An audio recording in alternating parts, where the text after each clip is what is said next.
Ang video na to ay specifically para sa kaibigan ko na gustong magpalaki ng puwet. So ako nga pala si Bro Payat pero nagwo-workout.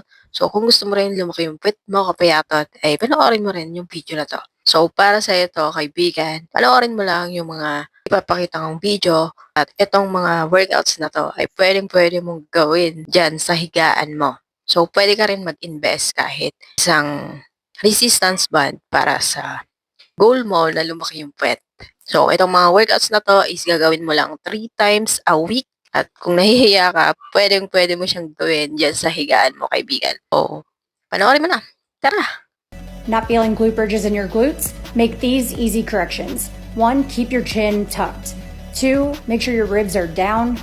3. Tuck your pelvis as you push your hips up. No arch. You show the lights that stop me, turn to stone. You shine it when I'm alone, and so I tell myself that I'll be strong. And dreaming when they're gone, 'cause they're Mami como, mami como.